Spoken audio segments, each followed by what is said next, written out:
नमस्कार. मी प्राध्यापक डॉक्टर तुकाराम फिसफिसे, समाजशास्त्र विभाग प्रमुख, श्री शिवाजी महाविद्यालय परभणी. विद्यार्थी मित्र हो, आपण BA द्वितीय वर्ष या वर्षाकरिता यावर्षी विद्यापीठाने बदललेला अभ्यासक्रम आपण अभ्यासणार आहोत. BA द्वितीय वर्ष या वर्षाचा विद्यापीठाने अभ्यासक्रम यावर्षी बदललेला आहे. यामध्ये आपल्याला तिसऱ्या सत्रामध्ये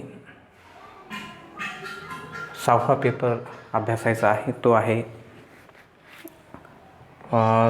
समाज आणि मूलभूत हक्क. मूलभूत हक्क या प्रकरणाचा आपण या ठिकाणी आढावा घेणार आहोत. या संकल्पनेचा आढावा आपण घेणार आहोत. विद्यार्थी मित्र हो, आजच्या काळामध्ये मूलभूत अधिकार ही एक महत्त्वाची मानली जाणारी संकल्पना आहे. जागतिक पातळीवर ही संकल्पना महत्त्वपूर्ण मानली गेलेली आपल्याला दिसून येते. आज मूलभूत हक्काच्या बाबतीमध्ये समाजामध्ये अधिक जागरूकता निर्माण झालेली आपल्याला दिसून येते. व्यक्तीला माणूस म्हणून जन्मतःच काही अधिकार, हक्क प्राप्त होत असतात. व्यक्तीच्या सर्वांगीण विकासासाठी, व्यक्तीला सन्मानानं जीवन जगण्यासाठी हे हक्क, अधिकार मिळालेले आहेत. मूलभूत अधिकार हे नैसर्गिक आहेत. जन्माला आलेल्या प्रत्येक स्त्री पुरुषाला ते अधिकार प्राप्त झालेले आपल्याला दिसून येतात. संयुक्त राष्ट्रसंघाने 1948मध्ये मूलभूत अधिकाराच्या बाबतीमध्ये एक जाहीरनामा प्रसिद्ध केला आणि जगातल्या वेगवेगळ्या देशातल्या लोकांना जन्मतः काही अधिकार, हक्क प्रदान केलेले आपल्याला दिसून येतात किंवा तशा प्रकारची तरतूद त्या जाहीरनाम्यामध्ये केलेली दिसून येते. त्या जाहीरनाम्याला अनुसरून अनेक देशातील व्यक्तींनी आपल्या घटनेमध्ये या मूलभूत अधिकाराच्या बाबतीमध्ये तरतूद केलेली आपल्याला दिसून येते. मूलभूत अधिकार हा माणसासाठी, माणूस म्हणून जगण्यासाठी अत्यंत महत्त्वपूर्ण आहे. संयुक्त राष्ट्रसंघाने केलेली तरतूद भारतीय राज्यघटनेमध्ये अंतर्भूत केलेली आपल्याला दिसून येते. घटनाकारांनी भारतातील प्रत्येक नागरिकांना काही हक्क, अधिकार प्रदान केलेले आपल्याला दिसून येतात. राज्यघटनेमध्ये हे मूलभूत अधिकार समाविष्ट केलेले आपल्याला दिसून येतात. या मूलभूत अधिकारामुळं व्यक्तीला जीवन जगणं सुलभ जातं. त्याला सन्मानानं जीवन जगता येतं. एवढंच नाही तर त्याचा सर्वांगीण विकास करण्याच्या दृष्टिकोनातून सुद्धा हे मूलभूत अधिकार अत्यंत महत्त्वाचे ठरलेले दिसून येतात. प्रामुख्याने भारतामध्ये जर आपण पाहिलं तर राज्यघटनेने सुरुवातीला 7 मूलभूत अधिकार प्रदान केलेले होते, दिलेले होते. परंतु 44वी घटनादुरुस्ती करण्यात आली आणि त्यानुसार जो 7वा अधिकार होता संपत्तीचा, मालमत्तेचा, तो अधिकार, हक्क हा काढून घेण्यात आलेला आपल्याला दिसून येतो. आणि म्हणून आज घडीला या मूलभूत हक्काची संख्या ही 6 असलेली आपल्याला दिसून येते. म्हणजे आज व्यक्तीला भारतीय संविधानाने 6 प्रकारचे मूलभूत हक्क, अधिकार दिलेले आपल्याला दिसून येतात. त्यामध्ये आपण पहिला हक्क, अधिकार हा समतेचा हक्क, अधिकार पाहणार आहोत. भारतीय समाजामध्ये आपण पाहिले प्रचंड प्रमाणामध्ये विषमता दिसून येत होती. नव्हे ही समाजव्यवस्था ही विषमतेच्या पायावर उभी असलेली आपल्याला दिसून येते. समाजामध्ये वेगवेगळ्या बाबतीमध्ये विषमता निर्माण झालेली होती, पसरलेली होती. काही व्यक्तींना वेगळ्या प्रकारचं स्थान, वेगळ्या प्रकारचा दर्जा, तर काही व्यक्तींना हा दुसऱ्या प्रकारचा दर्जा किंवा समाजामध्ये एकाला उच्च दर्जा तर दुसऱ्याला कनिष्ठ प्रकारचा दर्जा देण्यात आलेला होता. परंतु राज्यघटनेनं व्यक्तीला या दर्जाच्या बाबतीमध्ये समानता प्रदान केलेली आपल्याला दिसून येते, समतेचा हक्क अधिकार प्रदान केलेला आपल्याला दिसून येतो. आणि म्हणून भारतीय समाजामध्ये कोणत्याही कारणावरून व्यक्तीमध्ये भेदाभेद केला जात नाही. श्रीमंत एखादी व्यक्ती आहे किंवा एखादी व्यक्ती गरीब आहे, एखादी कनिष्ठ आहे, एखादी श्रेष्ठ आहे, अशा प्रकारचा भेद केला जात नाही. घटनेतील कलम 14 ते 18 मध्ये हा समतेचा अधिकार प्रदान केलेला आपल्याला दिसून येतो. कायद्यापुढे सर्व व्यक्ती ह्या समान मानल्या गेलेल्या आपल्याला दिसून येतात किंवा सर्वांसाठी समान अशा प्रकारचा कायदा या घटनेद्वारे, या तरतुदीद्वारे करण्यात आलेला आपल्याला दिसून येतो. म्हणून समतेच्या अधिकारामुळे प्रत्येक व्यक्तीला, कोणत्याही जातीचा असो, कोणत्याही धर्माचा असो किंवा स्त्री असो पुरुष असो, त्या प्रत्येकाला समान अशा प्रकारचा अधिकार प्रदान केलेला आपल्याला दिसून येतो. म्हणून व्यक्तीच्या दृष्टिकोनातून समतेचा अधिकार हक्क अत्यंत महत्त्वपूर्ण ठरलेला आपल्याला दिसून येईल. कारण आज आपण पाहिले की या समतेच्या अधिकारामुळंच स्त्रिया पुरुषांच्या बरोबरीनं आलेल्या दिसून येतात. पुरुषांच्या बरोबरीनं स्त्रियांनासुद्धा संधी प्राप्त झालेली आपल्याला दिसून येते. किंवा समाजातील जे कनिष्ठ वर्गीय होते, ज्यांना खऱ्या अर्थानं समाजात स्थान नव्हतं, दर्जा दिलेला नव्हता किंवा त्यांना काही अधिकारापासून वंचित ठेवण्यात आलेलं होतं, अशा सर्व व्यक्तींना आज समान अशा प्रकारची संधी उपलब्ध करून दिलेली आपल्याला दिसून येते. आणि त्या संधीमुळं खऱ्या अर्थानं आज त्यांचा विकास झालेला दिसून येतो. म्हणून कलम 14 ते 18 यामध्ये समतेचा अधिकार हा खऱ्या अर्थानं प्रदान केलेला आपल्याला दिसून येतो. दुसरा अधिकार महत्त्वाचा आहे तो म्हणजे स्वातंत्र्याचा अधिकार. स्वातंत्र्यपूर्व काळामध्ये आपण पाहिलं की व्यक्तीला काही बाबतीमध्ये स्वातंत्र्याचा अभाव दिसून येत होता. कोणत्याही प्रकारचं स्वातंत्र्य दिलेलं नव्हतं. पारतंत्र्यामध्ये व्यक्तीला जीवन जगावं लागत होतं. अशा प्रकारचं पारतंत्र्य हे व्यक्तीला जीवन जगत असताना हानिकारक असतं किंवा त्याला त्याच्या सर्वांगीण विकासाच्या दृष्टिकोनातून ते खऱ्या अर्थानं योग्य ठरत नाही. म्हणून व्यक्तीला स्वातंत्र्य मिळणं आवश्यक आहे. त्याच्या सर्व खऱ्या अर्थानं गरजा पूर्ण करायच्या असतील, त्याचा विकास जर करायचा असेल तर स्वातंत्र्य अत्यंत महत्त्वाचं आहे. आणि म्हणून स्वातंत्र्याचा अधिकार भारतीय राज्यघटनेनं बहाल केलेला आपल्याला दिसून येतो. यामध्ये आपण पाहतो की कलम 19 ते 22 नुसार हे अधिकार व्यक्तीला दिलेले आहेत. आणि इथं मग व्यक्तीला भाषण करण्याचं स्वातंत्र्य आहे, आपलं जे काही विचार आहेत ते मांडण्याचं स्वातंत्र्य आहे, संघटना स्थापन करण्याचं स्वातंत्र्य आहे, कोणताही व्यवसाय, त्याला जो व्यवसाय आवडतो तो व्यवसाय करण्याचं स्वातंत्र्यसुद्धा त्याला घटनेनं दिलेलं आपल्याला दिसून येतं.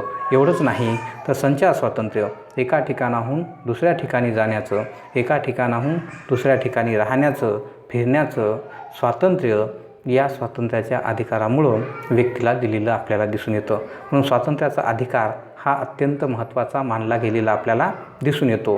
स्वातंत्र्याचा अधिकार देत असताना व्यक्तीने आपलं स्वातंत्र्य राखत असताना इतरांच्या स्वातंत्र्यावर बाधा येणार नाही किंवा इतरांचं स्वातंत्र्य धोक्यात येणार नाही याची काळजी घेणं मात्र अत्यंत महत्त्वाचं आहे. म्हणून स्वातंत्र्याचा अधिकार हा व्यक्तीच्या दृष्टिकोनातून अत्यंत महत्त्वपूर्ण ठरलेला आपल्याला दिसून येतो. त्यानंतरचा तिसरा महत्त्वाचा अधिकार आहे तो म्हणजे शोषणाविरुद्धचा अधिकार. आपण भारतीय समाजामध्ये अगोदर पाहिलं की शोषण मोठ्या प्रमाणावर होत होतं. मग ते कनिष्ठ वर्गीयांचं वरिष्ठ वर्गीयांकडून होणारं शोषण असेल किंवा स्त्रियांचं पुरुषाकडून होणारं शोषण असेल, अशा शोषणाची प्रथा भारतीय समाजामध्ये मोठ्या प्रमाणावर होती. आणि याच्यामुळं गुलामगिरीचं जीवन व्यक्तीच्या वाट्याला आलेलं होतं. अशा प्रकारचं जीवन हे व्यक्तीच्या दृष्टिकोनातून खऱ्या अर्थानं हानिकारक होतं. आणि म्हणून व्यक्तीला या गुलामीतून मुक्त करण्यासाठी, या शोषणातून मुक्त करण्यासाठी राज्यघटनेनं कलम 23 ते 24 नुसार शोषणाविरुद्धचा अधिकार दिलेला आपल्याला दिसून येतो. आणि यानुसार कोणत्याही व्यक्तीला वेठबिगार ठेवता येत नाही, कोणत्याही व्यक्तीकडून तिच्या मनाच्या विरुद्ध कोणत्याही प्रकारचं काम करून घेता येत नाही, अशा प्रकारचा एक खऱ्या अर्थानं अधिकार देण्यात आलेला आपल्याला दिसून येतो. म्हणून पिळवणुकीपासून व्यक्तीचं होणारं शोषण यापासून या अधिकारामुळं मुक्तता झालेली आपल्याला दिसून येते. म्हणून हाही एक अधिकार अत्यंत महत्त्वाचा ठरलेला दिसून येतो. पुढचा आहे धर्मस्वातंत्र्याचा अधिकार. व्यक्तीला जीवन जगण्यासाठी धर्म स्वातंत्र्यही अत्यंत महत्त्वाचं असलेलं दिसून येतं. आपण पाहतो की भारतीय समाजामध्ये धर्म स्वातंत्र्य त्या स्वातंत्र्याच्या अगोदर पूर्वी तेवढं नव्हतं. आपण पाहिलं की वेगवेगळ्या जे काही बाहेरचे लोक आक्रमण करून इथल्या लोकांवर त्यांचा धर्म थोपवत होते.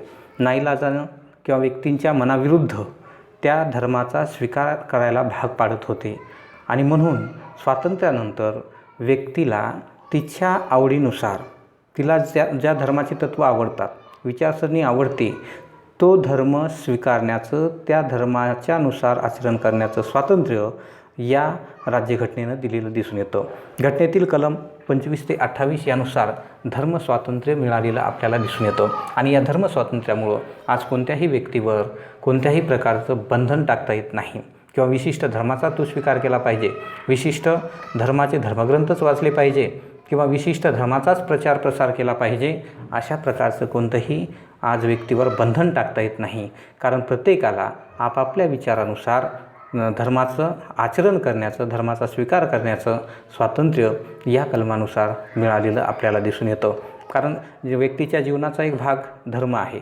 कोणताही व्यक्ती जरी असला तरी तिच्या जीवनावर धर्माचा मोठ्या प्रमाणावर प्रभाव पडलेला आपल्याला दिसून येतो. जीवन जगणं खऱ्या अर्थानं त्या धर्मामुळं किंवा धार्मिक काही कार्यामुळं तिला सुकर होतं.